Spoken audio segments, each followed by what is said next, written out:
RS power మీడియాకు స్వాగతం. చేయడం అదేవిధంగా గూడ్స్ వెహికల్ గ్రీన్ సిగ్నల్ ఉందని వేగంగా వెళ్ళడం, జంక్షన్ల వద్ద ప్రమాదాలకు ముఖ్య కారణం ఆరెంజ్ లైట్ రెడ్ అయ్యే లోపే సిగ్నల్ దాటాలని వేగంగా నడపడం. మోటార్ వెహికల్ డ్రైవింగ్ రెగ్యులేషన్ 9 ప్రకారం ఏదైనా వాహనం బైక్ రైడర్ హెల్మెట్ ధరించినప్పటికీ హెల్మెట్ స్ట్రాప్ పెట్టుకోకపోవడం వలన తలకు గాయాలయ్యాయి. కాబట్టి మీ అందరికీ విజ్ఞప్తి, సిగ్నల్ జంప్ చేయకండి, జంక్షన్స్ స్లోగా నడపండి, హెల్మెట్ ధరించండి, అదేవిధంగా హెల్మెట్ స్ట్రాప్ కూడా తప్పనిసరిగా పెట్టుకోండి.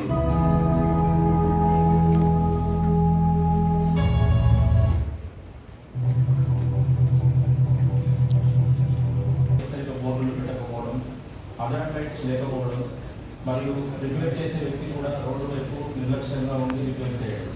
అదేవిధంగా బైక్ రైడర్కి కూడా హెల్మెట్ లేకపోవడం వలన తలకు గాయాలై మరణించారు. బ్రేక్ డౌన్ అయిన వాహనాల వలన ప్రమాదాలు జరగడం. బ్రేక్ డౌన్ అయితే ఆ బండి యొక్క డ్రైవర్ వెంటనే అదర్ లైట్స్ ఆన్ చేయాలి. బండికి 50 మీటర్ల దూరంలో వెనుక రిఫ్లెక్టివ్ ట్రయాంగిల్. బ్రేక్ డౌన్ అయిన బండి రిపేర్ చేసే సమయంలో నిర్లక్ష్యంగా ఉండకూడదు. రిపేర్ చేసే సమయంలో వస్తువులు, అదేవిధంగా రిపేర్ అనంతరం రాళ్ళు, చెట్టు కొమ్మలు రోడ్డుపై ఉంచకూడదు. ఈ ప్రమాద సమయంలో కనిపించలేదు. రాత్రి ఏదైనా వాహనం బ్రేక్ డౌన్ అయితే రిపేర్ చేసే సమయంలో రిఫ్లెక్టివ్ జాకెట్స్ ధరించి రిపేర్ చేయండి. కాబట్టి మీరందరూ బ్రేక్ డౌన్ అయిన వాహనాల దగ్గర తగు జాగ్రత్తలు తీసుకొని సురక్షితంగా ఉండండి. కొద్ది దూరమే కదా, అంత దూరం ఏం వెళ్తాం, ఎవరు రావడం లేదు కదా, ఎవరు చూడడం లేదు కదా అని రాంగ్ రూట్లో బండి పెట్టుకున్నారా? అయితే మీరు వెళ్ళేది రాంగ్ రూట్లో కాదు, ప్రమాదానికి కరెక్ట్ రూట్లో.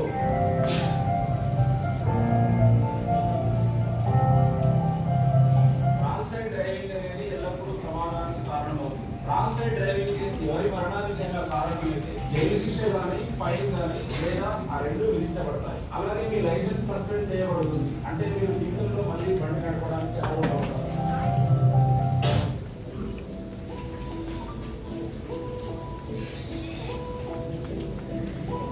ఈ ప్రమాదంలో కారు డ్రైవర్ కారును అతివేగంగా అజాగ్రత్తగా నడపడం వలన టైర్ బ్లాస్ట్ అయి కారు అదుపు తప్పి ముందు వెళ్తున్న బైక్ను ఢీకొట్టడం జరిగింది. ఆ బైక్ పై ప్రయాణిస్తున్న ఇద్దరికి తీవ్ర గాయాలయ్యాయి. దురదృష్టవశాత్తు బైక్ రైడర్ మరణించాడు.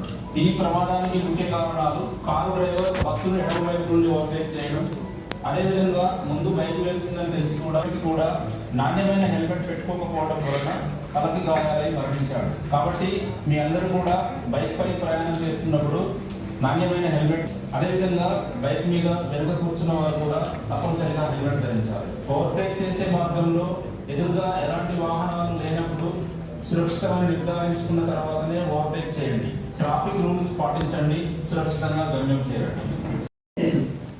కానీ లైసెన్స్ లేకుండా బండి నడపకూడదని తెలిసి కూడా మీరు అందరూ నడుపుతున్నారు అని అంటే దాన్ని మరి బాధ్యత రాహిత్యం అనాలా, మీ నిర్లక్ష్యం అనాలా, లేకపోతే మేము చేసేది చేస్తాము, మీరేం చేసుకుంటారో చేసుకోండి అనే తత్వం అనుకోవాలి. ఇక్కడ చాలామంది మైనర్స్ వాళ్ళ పేరెంట్స్, గార్డియన్స్ కూడా వచ్చి ఉన్నారు. నేను వాళ్ళందరిని అడుగుతున్నా, ఇక్కడికి వచ్చిన పేరెంట్స్ కానీ ఇక్కడ ఉన్న పెద్దవాళ్ళందరూ, మీలో ఎంతమందికి డ్రైవింగ్ లైసెన్స్ ఉందండి? బండ్లు మీవే కదా, మీరు మీ పిల్లలకి ఇచ్చింది. మీ బండ్లే మీ పిల్లలు తీసుకొని వెళ్ళి డ్రైవింగ్ చేసి ఈరోజు ఇట్లాగా ఇక్కడ కూర్చోవాల్సిన పరిస్థితి వచ్చింది.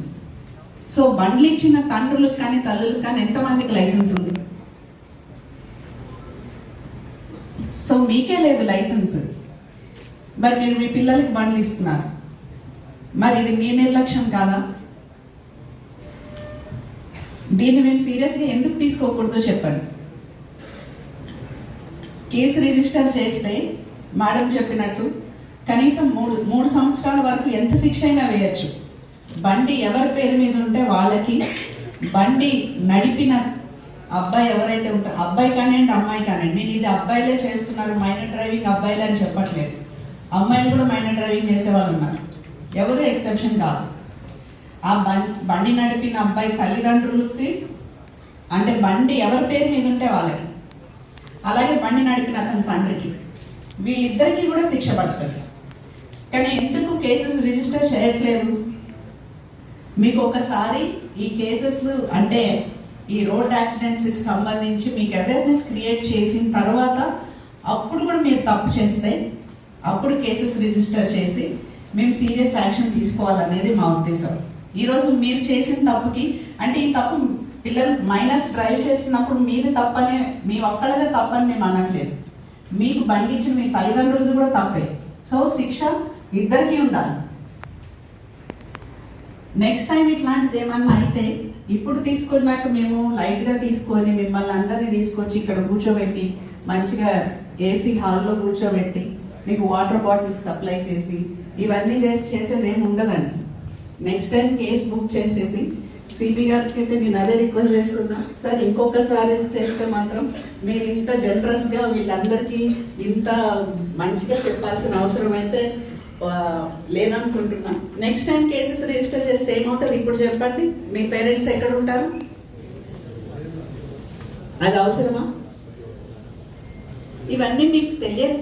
కొంతమంది తెలిసి చేస్తున్నారు, కొంతమంది తెలియక చేస్తున్నారు. కాబట్టి ఇవన్నీ మీకు తెలియజెప్పాలన్న ఉద్దేశంతోనే ఈరోజు ఈ ప్రోగ్రామ్ ఇక్కడ కండక్ట్ చేయడం జరుగుతుంది. అలాగే స్పీడ్ డ్రైవింగ్, ఎంత స్పీడ్గా వెళ్తున్నారంటే మీరందరూ, అంటే ఆ ఏజ్లో ఆ జోష్ ఉంటుంది కాదనట్లేదు, కానీ ఒక యాక్సిడెంట్ అయ్యి ఇప్పుడు ఇంతవరకు మీరు వీడియోస్ చాలా చూశారు. ఆ యాక్సిడెంట్ అంత ఒక స్పీడ్లో వెళ్తే యాక్సిడెంట్ ఇంపాక్ట్ ఏంటన్నది కూడా మీరు అందరు చూశారు. నేను ఒకటే అంట, యాక్సిడెంట్ జరిగినప్పుడు ఆ యాక్సిడెంట్ చేసిన వ్యక్తి ఇంట్లో వాళ్ళు కూడా ఒక 4 రోజులు ఏడుస్తారు, ఒక 10 రోజుల తర్వాత ఒక ఫోటో గోడకు పెట్టి సంవత్సరానికి ఒకసారి అప్పుడు దండేస్తారు, ఆ తర్వాత నెమ్మదిగా మర్చిపోతారు. కానీ అదే యాక్సిడెంట్లో మీరు కాళ్ళలో చేతిలో విరిగిపోయి లేదా ఏ స్పైన్కో దెబ్బ తగిలి మీరు బెడ్ రీడన్ అయిపోయి మీరు మంచం కూడా దిగలేని పరిస్థితి, మీ పనులు కూడా ఎవరో ఒకళ్ళు చేస్తేనే మీరు పని చేయించుకోగలిగే పరిస్థితుల్లో కనుక వెళ్ళిపోతే ఎలా ఉంటుందో ఆలోచించండి. అది మీకు, మీ కుటుంబానికి ఎంత మెంటల్ స్ట్రెస్, ఎంత ఫైనాన్షియల్ ఇది ఉంటుంది, ఇవన్నీ కూడా మీరు ఆలోచించుకోవాలి. ఇప్పుడు మేము ఇంత చెప్తున్నా కానీ కొంతమంది వినట్లేదు, లేదా మేడం అన్నట్టు ఇవి మాకు జరగవు, మీరు చెప్పుకోండి, మేము చేస్తామని కొంతమంది ఇప్పుడు కూడా నవ్వుకుంటున్నారు, కొంతమంది లైట్గానే తీసుకుంటున్నారు. That is your fate. మీరు అలాగే అనుకుంటే దానికి మేము చేయలేము. కానీ మేము మా బాధ్యతగా మేము చెప్పాలనుకుంటున్నాం, ఇలా చేస్తే చట్టపరంగా మీకు ఇట్లాంటి యాక్షన్ తీసుకుంటాము అని చెప్పడం మా ఉద్దేశం. ఏదైనా ఒక నేరం ఉంది అని అంటే ఆ నేరం గురించి ముందు చెప్పి ఆ తర్వాత మేము యాక్షన్ తీసుకుంటే బాగుంటుందనే ఉద్దేశం. ఇవి యాక్సిడెంట్స్తో పాటు ఇప్పుడు మీరు ఇంతమంది స్టూడెంట్స్ ఉన్నారు కాబట్టి చెప్తున్నాను. ఇప్పుడు ఈ మధ్యలో లవ్ అఫైర్స్ అనేది చాలా కామన్ అయిపోయింది. అసలు స్కూల్ లెవెల్ నుంచే ఒక గర్ల్ ఫ్రెండ్ ఉండాలి, లేకపోతే అమ్మో ప్రెస్టేజ్ ఇష్యూ.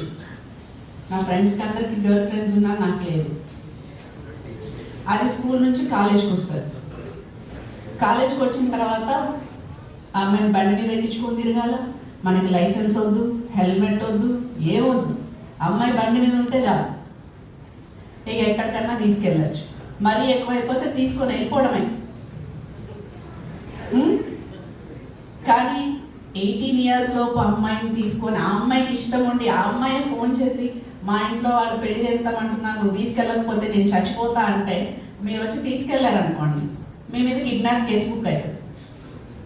ఆ తర్వాత 10 రోజులకో 15 రోజులకో ఆ అమ్మాయిని భరించలేక మీరే తెచ్చి వదిలేస్తారు, లేకపోతే మిమ్మల్ని భరించలేక అమ్మాయి ఇంటికి వచ్చేస్తుంది. ఇది ఏది కాకపోతే పోలీసులు వచ్చి మిమ్మల్ని పట్టుకొస్తారు. అప్పుడు కేసు రిజిస్టర్ అయి ఉంటుంది ఆల్రెడీ. అప్పుడు అమ్మాయి స్టేట్మెంట్ ఏమి ఇస్తుంది? నేను వద్దంటే నా వెంట పడ్డాడు, నన్ను బలవంతంగా తీసుకెళ్ళాడు, పెళ్లి చేసుకుంటానని, ప్రేమిస్తున్నానని, పెళ్లి చేసుకుంటాను బలవంతంగా తీసుకెళ్ళాడంటే అమ్మాయి స్టేట్మెంట్ చాలు కదా, 10 ఏళ్ళు లోపలికి. నీకేముంటుంది మీ ఫ్యూచర్? అంటే జనరల్గా మనం ఏమనుకుంటాం, మేమిద్దరం ఇష్టపడితే ఈ పెద్దోళ్ళు, ఆ సినిమాలో ఏదో డైలాగ్ ఉంది కదా, ఈ పెద్దోళ్ళంతా ఇంతే, మా ప్రేమను అర్థం చేసుకోరు. తెలుసు కదా ఏం సినిమా అని చెప్పండి. నువ్వు నేను, ఆ సినిమా తెలుసు అందరికీ, ఆ డైలాగులు అన్నీ గుర్తుంటాయి, కానీ మేము చెప్పేవి మాత్రం గుర్తుంటాయి. అంతేనా? మేము చెప్పేవి అంటే వింటారు, ఈ చెవితో వింటారు, ఈ చెవితో వదిలేస్తారు. ఇప్పుడు కూడా మేము ఇంత చెప్తున్నాం కదా, బయటికి వెళ్ళాక మళ్ళీ మీరు అందరూ సగం మంది బండ్ల మీద వెళ్తారు, అవునా? ఇక్కడ కూడా బండ్ల మీద వచ్చి ఉంటారు. బండ్ల మీద వచ్చారా అంటే మీ ఎవరైతే మీ గార్డియన్స్ పేరెంట్స్ ఎవరున్నారో వాళ్ళని ఎక్కించుకొని వచ్చి ఉంటారు. అవునా కదా? సగం మంది అదే చేసి ఉంటారు. సో అంటే ఇప్పుడు రోహిణి మేడం అన్నట్టు మేము చెప్పేవి కొన్ని సరదాగా ఎందుకు చెప్తాము అని అంటే, మరి కూర్చోబెట్టి చెప్తే కూడా మీరు అదే అంటున్నాం కదా, ఈ చెవితో విని ఆ చెవితో వదిలేసి వెళ్ళిపోతారు. కానీ ఆ ఇంపాక్ట్ ఏంటి, అది మీ లైఫ్ మీద ఎట్లా ఉంటుంది అనేది కూడా మీరు ఆలోచించుకోవాలి. ఒక మైనర్ డ్రైవింగ్ అయినా మళ్ళీ దాంతోపాటు మొబైల్ ఫోన్, అది అసలు ఇట్లా పెట్టుకొని ఎట్లా ఎట్లా డ్రైవ్ చేస్తారో కూడా తెలియదు. మీరు వేసే డాన్సులకి వెనక్కి కూడా పడతారు. మీరు మొబైల్ ఫోన్ చెవికి పెట్టుకుంటే మీరు దాని మీదే ఫోకస్ ఉంటుంది, కానీ మీకు రోడ్డు మీద ఫోకస్ ఉంటుందా? ఉంటుంది. మీరు ఎట్టు వెళ్తున్నారో మీకు తెలియదు, మీకు మాత్రం మీరు స్ట్రైట్కి వెళ్తున్నట్టే ఉంటుంది. ఆ మొబైల్ డ్రైవింగ్ కూడా వీడియోస్ చూసారు కదా మీరు. మొబైల్ డ్రైవ్ చేస్తూ అతను సడన్గా ఆటోని క్రాస్ చేస్తే అటు నుంచి వచ్చిన బండి సెట్. అట్లాగే ఇంకొకటి, రోడ్డు మీద స్పీడ్గా మామూలుగా ఫ్లో ఆఫ్ ట్రాఫిక్ ఉంటుంది. మీరు రోడ్డు మారాలనుకుంటే అసలు ఒక ఇండికేటర్ ఉండదు, ఏముండదు. జస్ట్ మీరు మారి వెళ్ళిపోతారు. కానీ మీకు ఏమైనా అవగాహన ఉంటుందా? వెనక వస్తున్న పక్కన వస్తున్న బండి స్పీడ్ ఏంటి, అది మీరు అలా క్రాస్ చేస్తుంటే బ్రేక్ వేస్తే ఆ బండి ఆగుతుందా? ఆ బండి మీద కంట్రోల్ ఉంటుందా డ్రైవర్కి అనేది మీకు అసలు ఆ అసెస్మెంటే ఉండదు మీకు. అలా మీరు క్రాస్ చేసుకుంటూ వెళ్ళిపోతే ఆ వచ్చే బండి ఆపే పరిస్థితిలో లేకపోతే జరిగేదే యాక్సిడెంట్. సో ట్రాఫిక్ రూల్స్ ఉన్నాయి అనేది ఎంతమందికి తెలుసు చెప్పండి మీరు?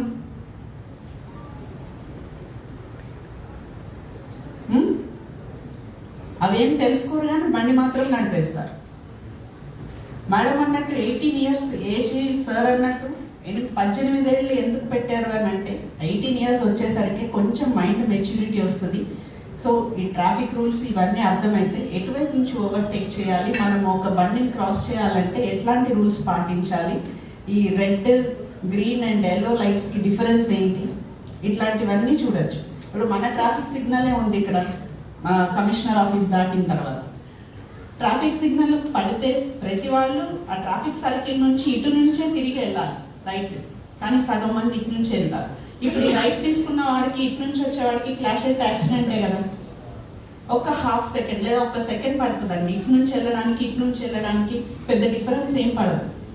కానీ అక్కడ ఏదన్నా తేడా వస్తే ఒక లైఫ్కే ఇబ్బంది. సో ఇవన్నీ చిన్న చిన్న విషయాలే. ఆ ఒక్క నిమిషం ఆగితే ఏం కొంపలంటుకుపోయేది ఏమి ఉండదు. అలాగే ఫోన్ మాట్లాడేది కూడా ఒక్క నిమిషం పక్కకు తీసుకొని, మీకు అర్జెంట్ అయితే కాల్స్ అటెండ్ అవ్వండి, మాట్లాడండి. అర్జెంట్ కాని కాల్స్ అయితే నేను ఇంటికి వెళ్ళాక ఫోన్ చేస్తానని చెప్పి ఫోన్ పెట్టేసేయండి. అట్లాగే హెల్మెట్ మంచి కంపెనీ హెల్మెటే కొంటాం, కానీ అది బండికి పెడతాం. బండి కోసం ఆ హెల్మెట్, మన కోసం హెల్మెట్. బండికి ఏం తల లేదు కదా, బండి మీద కూర్చున్న వాడికే తల ఉంటుంది. ఆ తలను సేఫ్ గార్డ్ చేసుకోవడం కోసమే హెల్మెట్. మేడం అన్నట్టు పోలీసులు అక్కడ కనిపించగానే, ట్రాఫిక్ పోలీసులు కనిపించగానే అందరు ఇక్కడ ఆగిపోతారు, లేదా పక్కన ఏమన్నా క్రాస్ రోడ్స్ ఉంటే ఆ క్రాస్ రోడ్స్ నుంచి వెళ్ళిపోతారు. ఇంతమంది ట్రాఫిక్ పోలీసులు ఇప్పుడు మేము వస్తుంటే కూడా దారిలో బయటంతా వర్షం పడుతుంది, రెయిన్ కోట్స్ వేసుకొని ట్రాఫిక్ పోలీసులు రోడ్డు మీద డ్యూటీ చేస్తున్నారు. ఏం అవసరం అండి? ఇంతమంది పోలీసులు రోడ్డు మీద ఎండనక వాననక నిలబడి అందరినీ గైడ్ చేయాల్సిన అవసరం ఏముంటుంది? మేము కూడా మీకులాగే ఇళ్లలో కూర్చొని ఆఫీసులో కూర్చొని పని చేసుకోవచ్చు. పని చేయకపోయినా మాకు నెల తిరిగేసరికి జీతం వస్తుంది. కానీ ఎందుకు చేస్తున్నారు? ఇది మీరు అందరూ అర్థం చేసుకోవాలి. మేము ఎన్ని అవేర్నెస్ ప్రోగ్రామ్స్ పెట్టినా, మేము ఎంతమంది మాట్లాడినా, మీ ఆలోచన విధానంలో మార్పు రానంత వరకు ఎవ్వరు కూడా మీకు ఎవరు ఎలాంటి హెల్ప్ చేయలేరు. మేము యాక్సిడెంట్ కేసెస్ రోజు కేసుల్లో చూస్తాం, కోర్టులో చూస్తాం. యాక్సిడెంట్ అయ్యి మైనర్ డ్రైవ్ చేస్తే ఆ యాక్సిడెంట్లో మైనర్కి ఏమైనా, లేకపోతే ఇంకో ఫ్యామిలీకి ఏమైనా, వాళ్ళ ఫ్యామిలీ మెంబర్స్కి ఏమైనా కానీ కాంపెన్సేషన్ కూడా రాదు. మీకు వచ్చే గవర్నమెంట్ నుంచి కూడా ఎట్లాంటి సహాయము అందదు. కొన్ని కేసెస్ చూస్తాం, కోమాలోకి వెళ్ళిపోయి ఆ హాస్పిటల్ బెడ్ మీదనే పెట్టుకొని స్ట్రెచర్లో తీసుకొని వస్తారు కోర్టుకి చూపించడానికి. అట్లాంటి పరిస్థితులు ఎవరు కోరి కొని తెచ్చుకోవద్దండి. నేను పేరెంట్స్ని కూడా రిక్వెస్ట్ చేస్తాను. ఇప్పటి వరకు మాట్లాడిన వాళ్ళందరూ కూడా పేరెంట్స్కే రిక్వెస్ట్ చేస్తారు, నేను కూడా అదే చేస్తున్నాను. యాక్సిడెంట్ అనేది ఒక్క సెకండ్లో జరిగిపోయేది. ఈవెన్ ఇంట్లో నుంచి మన గేట్ నుంచి బయటికి రాగానే రోడ్డు మీద వచ్చే వెహికల్ కొట్టేస్తే కూడా యాక్సిడెంట్ అవుతుంది. మీరు ఒక 100 మీటర్లు వెళ్ళాల్సిన పని లేదు, ఒక 1 కిలోమీటర్ వెళ్ళాల్సిన పని కూడా లేదు. యాక్సిడెంట్ అంటేనే అట్లా అనుకోకుండా జరిగేది. సో అలాంటివన్నీ నివారించాలి అని అంటే మన జాగ్రత్తలు మనం తీసుకొని ట్రాఫిక్ రూల్స్ అనేవి ఉంటే అవి పాటించాలి. మీరందరూ 18 ఇయర్స్ వచ్చే వరకు మళ్ళీ వెహికల్స్ నడపాలని మేము అనుకుంటున్నాము. నడిపితే మాత్రం దానికి తగిన శిక్ష మీరు, మీ పేరెంట్స్, మీకు బండి ఇచ్చిన వాళ్ళు, బండి ఓనర్స్ అందరూ కూడా దానికి తగ్గ ఫలితం అనుభవించాల్సి ఉంటుంది. మేడం చెప్పారు అదే 3 years + 25 years ఫైన్ అని. అలాగే మేడం ఇంకొక మాట కూడా చెప్పారు, యాక్సిడెంట్స్ ఏమన్నా అయితే బ్రెయిన్ డెడ్ అవుతుంది. బ్రెయిన్ డెడ్ అంటే కూడా ఏంటో చెప్పారు. అంటే మీరు ఊరికే జస్ట్ అట్లా ఉంటారు అంతే, మీకే ఏం తెలీదు, ఏం లేదు. కాకపోతే ఒకటి, అట్లా మీరు యాక్సిడెంట్స్ ఏమన్నా చేసి మీకు బ్రెయిన్ డెడ్ అయితే మీ ఆర్గాన్స్ ఇంకెవరికన్నా డొనేట్ చేయొచ్చు. ఆ విధంగా మీరు పబ్లిక్కి సర్వీస్ చేయొచ్చు. మీ పేరెంట్స్ ఒప్పుకుంటే మీ హార్ట్, మీ కిడ్నీస్, మీ లివర్ ఇవన్నీ కూడా ఇక ఎంతమందికి అవసరమో అంతమందికి డొనేట్ చేయొచ్చు. మీ వల్ల ఉపయోగపడేది బ్రెయిన్ డెడ్ అయితే అదొక్కటే. కానీ అట్లాంటి సర్వీస్ చేయడానికి మీరు యాక్సిడెంట్లు చేసి బ్రెయిన్ డెడ్ అవ్వాల్సిన పరిస్థితి అయితే లేదు. అది మనం ఆర్గాన్ డొనేషన్ మనం చనిపోయిన తర్వాత కూడా చేయొచ్చు. కాబట్టి అట్లాంటివన్నీ ఏం చేయొద్దు. అట్లాగే మొబైల్ డ్రైవింగ్ ఒకటి, పెద్దవాళ్ళు చిన్నవాళ్ళు అని తేడా లేకుండా అందరూ మొబైల్ డ్రైవింగ్ చేస్తున్నారు. అది తప్పని తెలిసినా చేస్తున్నారు. నేను సిపి గారికి ఇంతకు ముందు కూడా రిక్వెస్ట్ చేశాను, ఇప్పుడు కూడా రిక్వెస్ట్ చేస్తున్నాను. మొబైల్ డ్రైవింగ్ చేస్తే మీరు ఓ 1000 రూపాయలు కాదు సార్, 10,000 చలాన్ వేసినా కట్టేస్తారు. డబ్బుల గురించి ఇప్పుడు ఎవరు ఇది కావట్లేదు. కాబట్టి మీరు చలాన్లు వేయద్దు, మొబైల్ సీజ్ చేసుకోండి చాలు. ఎందుకంటే మొబైల్ లేకుండా ఎవరు ఒక 5 నిమిషాలు కూడా బతికే పరిస్థితి లేదు ఇప్పుడు. మొబైల్ తీసుకుంటే ఇంకా వాళ్ళ హార్ట్ తీసుకున్నట్టే. కాబట్టి మీరు ఒక డ్రైవ్ లాంటిది కండక్ట్ చేసి మొబైల్ డ్రైవింగ్ చేస్తున్న వాళ్ళందరి దగ్గర నుంచి మొబైల్ సీజ్ చేయండి చాలు. ఈ రెండోసారి మొబైల్ డ్రైవింగ్ చేయరని అనుకుంటున్నా. ఎందుకంటే ఫోన్ బతకడానికి లేదు కాబట్టి ఈ ఒక్కటి అమెండ్మెంట్ కనుక మీరు చేయగలిగి మొబైల్స్ తీసుకుంటే చాలా వరకు కంట్రోల్ అవుతుంది సార్. అండ్ ఈ మొబైల్ డ్రైవింగ్లోనే ఇప్పుడు మనం రైడరు బండి నడిపేవాడు మాట్లాడడం ఒక వంతు అయితే, వాడు బిజీగా డ్రైవింగ్లో ఉంటే వెనక కూర్చున్నాడు ఫోన్ అందిస్తారు. ఇది ఇంకా వెనక నుంచి ఇట్లా ఫోన్ అందించేసి చెవుకు పెడితే వీడు మాట్లాడుకుంటూ, అంటే అది సెల్ ఫోన్ డ్రైవింగ్ కాదనమాట. అంతేనా? అంటే అతను మాట్లాడట్లేదు కాబట్టి సెల్ ఫోన్, అతను పట్టుకోలేదు కాబట్టి సెల్ ఫోన్ డ్రైవింగ్ కాదు. వెనక కూర్చుండే వైఫ్ అయితే వైఫ్, లేకపోతే ఫ్రెండ్స్ అయితే వెనక కూర్చున్న వాళ్ళు ఎవరైతే వాళ్ళు, అంటే భర్తకో, ఇంట్లో తండ్రికో, అన్నదమ్ములకో అందరు సహకరించండి. కానీ ఇట్లాంటి సహకారం అవసరం లేదు. భర్త బండి నడుపుతుంటే వెనక నుంచి సెల్ ఫోన్ పెట్టి చెవి దగ్గర ముందుకు వంగి ఆయనకు అందేలాగా పెట్టి మాట్లాడించడం, ఇట్లాంటివన్నీ కూడా మన బాధ్యతగా తీసుకొని చేస్తే ఇవన్నీ కూడా కంట్రోల్ చేస్తాం. ఎవరో ఒకళ్ళకి కంట్రోలింగ్ అథారిటీ ఉండి మనల్ని కంట్రోల్ చేస్తేనే వింటాము, మనకి శిక్షలు వేస్తేనే మారుతాము అని అనుకుంటే ఆ రోజులు కూడా వస్తాయి. కానీ మేము మీ అందరినీ కోరుకునేది ఏంటంటే అంత దూరం అలాంటి పరిస్థితులు తీసుకురాకుండా మనం మన ఆలోచన విధానాన్ని మార్చుకొని మనం సమాజానికి మనవంతు బాధ్యతగా మనం ఏం చేస్తున్నాం. ఏమన్నా అయితే మైనర్ డ్రైవింగ్తో పోలీసులు పట్టుకున్నారు అనుకోండి, పోలీసులను అంటారు, లేదా పోలీసులు పట్టుకుంటారని భయంతో వీళ్ళు ఇంకొంచెం స్పీడ్గా వెళ్ళిపోయో యాక్సిడెంట్ అయితే, ఇగో పోలీసులు పట్టుకోవడానికి వెంటపడ్డారు కాబట్టి మా పిల్లలకి యాక్సిడెంట్ అయిందని చెప్పేసి రోడ్డు మీద ధర్నాలు చేసేవాళ్ళు, కేసులు పెట్టేవాళ్ళు చాలామంది ఉన్నారు. కానీ అసలు మైనర్ డ్రైవింగ్ ఎందుకు చేయాలి? మనం పిల్లలకి బండ్లు ఎందుకు ఇవ్వాలి? ఫస్ట్ తల్లిదండ్రులు ఆ ఆలోచన చేసి స్ట్రిక్ట్గా ఉండి బండ్లు, సైకిల్స్ ఇవ్వండి. సైకిల్స్ ఉన్నాయి కదా, ఇప్పుడు సైకిల్స్ అన్నీ తగ్గిపోయాయి. ఇంతకుముందు పేరెంట్స్ సైకిల్స్ కొనిచ్చేవాళ్ళు, అదే చాలా హ్యాపీ అనిపించేది పిల్లలకి. కానీ ఇప్పుడు సైకిల్స్ లేదు, అందరికీ డబ్బులు ఉంటున్నాయి. ఇక బర్త్డే గిఫ్ట్లు ఏమన్నా బండి అడిగితే బండి కొనిచ్చేయడమే. కానీ ఆ బండి కొనివ్వడానికి, అది బండి నడపడానికి మన పిల్లలకి అర్హత ఉందా? 18 years అనేది ఆ లిమిట్ అయిపోయిందా? లైసెన్స్ ఉందా లేదా? ఇట్లాంటివన్నీ తల్లిదండ్రులుగా మనమే చూడాలి. మన పిల్లల బాధ్యత మనదే. అది ముందు ఆ తల్లిదండ్రుల రెస్పాన్సిబిలిటీ తీసుకొని తల్లిదండ్రులందరూ కనుక స్ట్రిక్ట్గా ఉండి పిల్లలకి లైసెన్స్ వచ్చే వరకు బండ్లు ఇవ్వకుండా ఉంటే చాలా యాక్సిడెంట్స్ మనం తగ్గించవచ్చు. ఈరోజు మేమందరం ఇక్కడ వచ్చి ఇంత చెప్పిన తర్వాత కనీసం ఈ యాక్సిడెంట్స్లో ఒక 10% తగ్గించగలిగినా మేము హ్యాపీ ఫీల్ అవుతాం.